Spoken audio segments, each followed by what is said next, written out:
कहानी की शुरुआत होती है जिसमें एक आदमी भाग रहा होता है और खुद से कह रहा होता है, मैं कर सकता हूँ, मैं कर सकता हूँ। और पूरा शहर उसके पीछे भाग रहा होता है उसका गेम बजाने के लिए। और तभी बेहतरीन फाइटिंग सीन शुरू हो जाता है। एक के बाद एक लोग आते रहते हैं और उससे लड़ते रहते हैं, लेकिन वो कैसे न कैसे बच जाता है और एक बुढ़िया के घर में घुस जाता है। बुढ़िया अपने पोते के साथ घर में अकेली होती है और जब वो आदमी के सामने आती है तो आदमी उससे पूछता है, क्या तुम मुझे जानती हो? बुढ़िया कहती है नहीं और फिर वो दूसरे कमरे में चला जाता है। तभी बुढ़िया की नजर घर के बाहर जाती है जहां एक ड्रोन उड़ रहा होता है। वो भी दूसरे कमरे में जाती है और कहती है, हमें अकेला छोड़ दो। तब वो आदमी उसे सिरदर्द की दवा मांगता है। बुढ़िया अपने बैग से दवाई निकालने लगती है और तभी आदमी दूसरी ओर देखने लगता है। फिर बुढ़िया धीरे धीरे उसके पास जाती है और अचानक जैसे ही वो आदमी पीछे मुड़ता है, बुढ़िया सीधे हेडशॉट मार देती है और फिर उसकी जेब से एक टिकट निकालकर तोड़ देती है। तभी अचानक एक स्क्वाड आती है और उस आदमी की जांच करती है और उसे मरा हुआ घोषित कर देती है। इसके बाद एक आदमी आता है और बुढ़िया को बधाई देता है और कहता है, आपने जीते हैं $3 मिलियन की लॉटरी। बुढ़िया तो बहुत तेज निकली यार। फिर हमें हमारी हीरोइन से मिलवाया जाता है जो एक बस में सफर कर रही होती है। उसी बस में एक बाप बेटी भी होते हैं। बाप अपनी बीवी को फोन पर चिल्ला रहा होता है क्योंकि उसकी बेटी ने ऑडिशन में अच्छी एक्टिंग नहीं की थी, जिससे वह बहुत गुस्से में होता है। वह कहता है, तुम्हारी बेटी किसी काम की नहीं है, तुमने उसे कुछ सिखाया क्यों नहीं? ऐसे बच्चे पैदा ही क्यों होते हैं? और बहुत बुरा भला कहता है। ये सब देखकर केटी को बुरा लगता है। वह सीधा उस बाप के पास जाकर बैठती है और उसे समझाती है कि बच्चों से ऐसी बातें नहीं करनी चाहिए।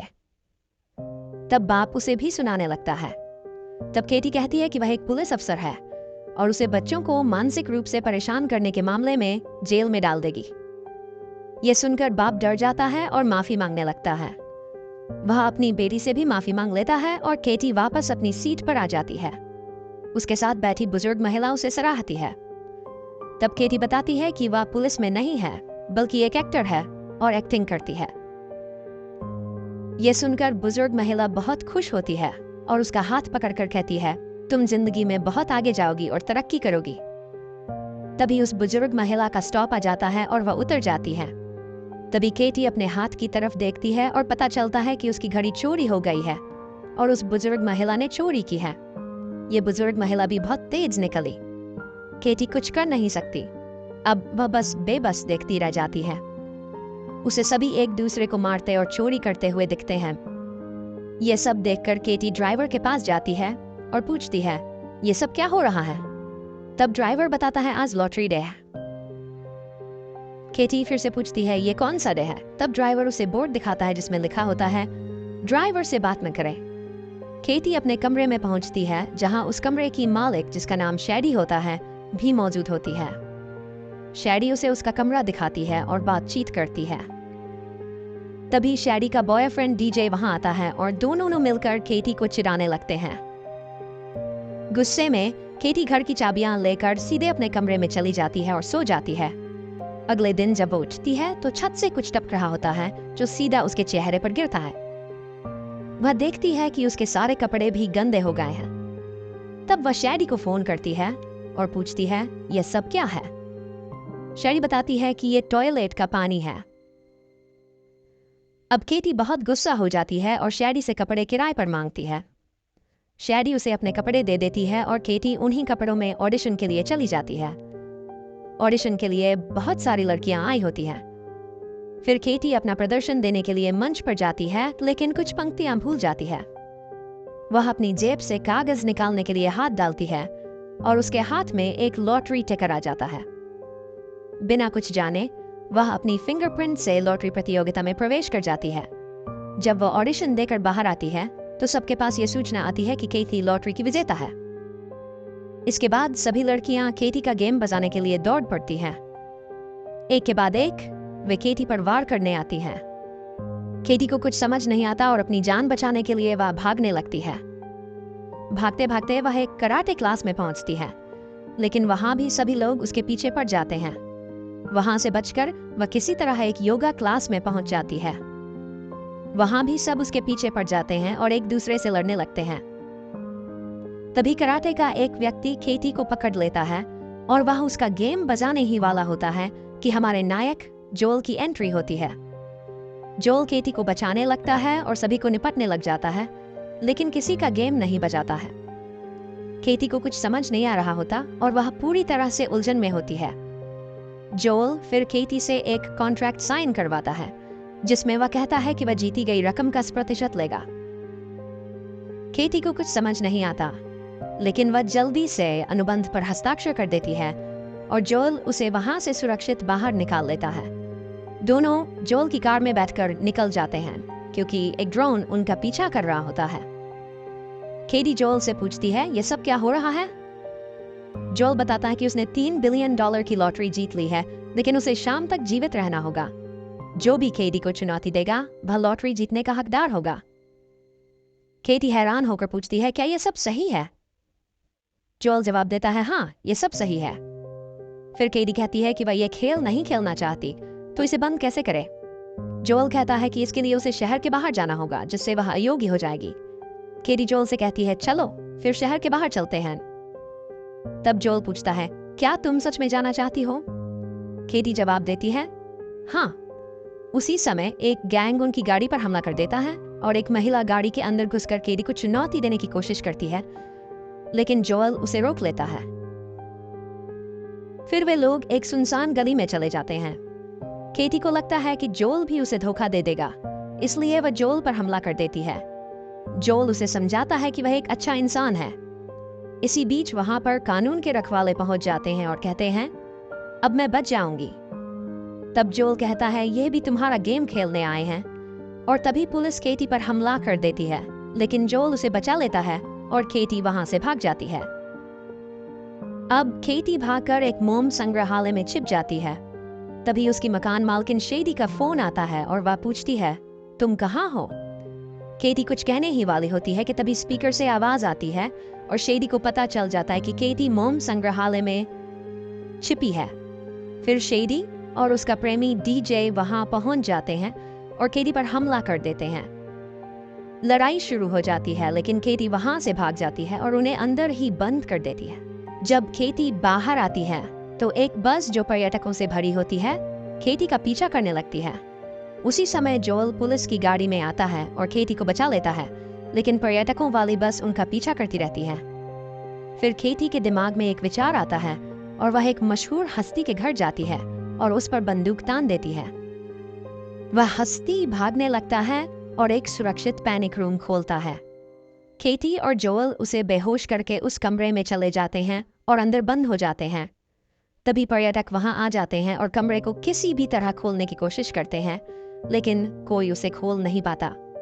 फिर जोल और केटी उसी कमरे में रहते हैं और आपस में बहुत सारी बातें करते हैं। जोल केटी को समझाता है कि वह एक अच्छा इंसान है और वह उसे बचाएगा, मारेगा नहीं। फिर केटी को जोल पर भरोसा हो जाता है। उसी समय शेडी वहां आ जाती है और उस मशहूर हस्ती से कमरे का पासवर्ड पूछती है, पर वह उठता नहीं है। तब वह उसे स्विमिंग पूल की ओर ले जाती है और उसमें डुबो देती है। तभी उसे होश आता है और वह पासवर्ड बता देता है। केटी और जोल यह सब देख लेते हैं। तब जोल को गुस्सा आ जाता है और वह मदद के लिए लुइस को फोन करता है और कहता है, सबके फोन बंद कर दो। शेडी पासवर्ड से कमरे को खोलने ही वाली होती है कि तभी सबके फोन ब्लास्ट होने लगते हैं और शेडी और उसका प्रेमी भी घायल हो जाते हैं। फिर लुइस की टीम आ जाती है और वे उन्हें एक सुरक्षित स्थान पर ले जाते हैं। वहां वे लुइस से मिलते हैं। लुइस उन्हें बताता है कि उसकी एजेंसी का काम है जैकपॉट जीतने वालों को बचाना और इसके बदले में वे विजेता से 30% कमीशन लेते हैं। केटी कहती है कि वह कुछ कमीशन जोएल को भी दे। लुइस उसकी बात मान जाता है। फिर वे दोनों आराम करने के लिए एक कमरे में चले जाते हैं। वहां जोएल केटी को बताता है कि वह और लुइस एक साथ काम करते थे, लेकिन वे लोग मासूम लोगों को मारते थे। इसलिए जोएल ने बीच में ही मिशन छोड़ दिया। उसी मिशन में उसकी पूरी टीम मारी गई और सिर्फ लुइस बचा। तब से लुइस और जोएल एक दूसरे से नफरत करते हैं। जोएल अपने पैसे से ही अपनी टीम वालों के परिवार की मदद करता है। फिर केटी भी उसे अपनी जिंदगी की कहानी सुनाती है और दोनों का बंधन मजबूत हो जाता है। इसके बाद लुइस एक मुखौरा मशीन लाता है जिससे वह केटी का हुलिया बदल देता है। अब केटी एक नई पहचान के साथ कहीं भी नजर नहीं आती। तभी जोल को शक होता है कि लुइस इस एजेंसी को कैसे चला रहा है, और केटी को भी वही एहसास होता है। वे समझ जाते हैं कि लुइस जैकपॉट जीतने वालों को नुकसान पहुंचाकर सारा पैसा खुद रख लेता है। फिर लुइस उन्हें इमारत से बाहर जाने की सलाह देता है। तब उनका शक यकीन में बदल जाता है। लुइस केटी को कहीं और भेजने की कोशिश करता है, लेकिन केटी उसे साफ मना कर देती है और कहती है, मैं जोल के बिना कहीं नहीं जाऊंगी। तब लुइस उसे रोकने की कोशिश करता है, लेकिन केटी उसे धक्का देती है और जोल इमारत का दरवाजा खोल देता है। सभी लोग अंदर आ जाते हैं, लेकिन कोई भी केटी को पहचान नहीं पाता क्योंकि उसने मुखौटा पहना होता है। अब जोल उससे कहता है, तुम यहां से भाग जाओ और शहर से बाहर चली जाओ। और वह चुपके से लुइस की कार लेकर भाग जाती है। लुइस जोल को पकड़ लेता है और अपनी टीम से कहता है, उसकी लोकेशन ट्रैक करो। तभी पता चलता है कि केटी के भी बहुत सारे फैंस बन चुके हैं और वे उसे लॉटरी जीतने के लिए सपोर्ट कर रहे हैं। अब केटी बॉर्डर पर पहुंच जाती है और शहर के बाहर जाने ही वाली होती है। तभी उसे लुइस का वीडियो कॉल आता है और लुइस कहता है, मेरे पास आ जाओ। केटी साफ साफ मना कर देती है। तब लुइस उसे बताता है कि अगर वह आधे घंटे में नहीं आई तो वह जोल को नुकसान पहुंचा देगा और वीडियो कॉल के जरिए उसे चेतावनी देता है। केटी गाड़ी घुमाती है और लुइस के पास जाती है। फिर लुइस जोल को एक पुराने थिएटर में ले जाता है जहां कोई नहीं आता। वह जोल से कहता है, दुनिया पैसों से चलती है और जैकपॉट से हम अमीर बन सकते हैं। बातचीत के दौरान वह यह भी बताता है कि सालों पहले जिस मिशन पर हम गए थे उसमें लुइस ने सबको धोखा दिया था क्योंकि वह किसी के साथ इनाम साझा नहीं करना चाहता था। यह सुनकर जोएल बहुत गुस्से में आ जाता है और चिल्लाता है। तब केटी आ जाती है और लुइस से कहती है, उसे छोड़ दो वरना मैं खुद का खेल बर्बाद कर दूंगी। लुइस हंसते हुए कहता है, मैं सबको बता दूंगा कि मैंने ही तुम्हारा खेल बर्बाद किया है। लेकिन तब केटी अपना फोन दिखाती है जिसमें वह लाइव हो रही होती है और सभी लोग उसे देख रहे होते हैं। लुइस मान जाता है और जोएल को छोड़ देता है। केटी लुइस को बंदूक देती है और जब केटी उसे बंदूक दे रही होती है तभी वह उसे जोर से धक्का देती है और कहती है, मैं अभिनय कर रही थी। इस दौरान उसका फोन गिर जाता है और सबको लाइव से उसकी लोकेशन पता चल जाती है। सभी लोग वहां आते हैं और लड़ाई शुरू होती है। किसी तरह केटी लुइस का खेल बर्बाद कर देती है और तभी समय खत्म हो जाता है। केटी विजेता बन जाती है और सभी लोग ताली बजाते हैं। जोएल केटी के पास जाकर उसे गले लगाता है और कहता है, तुम जीत गई हो। कहानी यहीं समाप्त होती है। वीडियो पसंद आई तो वीडियो को लाइक और चैनल को सब्सक्राइब कर लेगा ताकि मज़ीद वीडियो मैं आप तक लाती रहूं।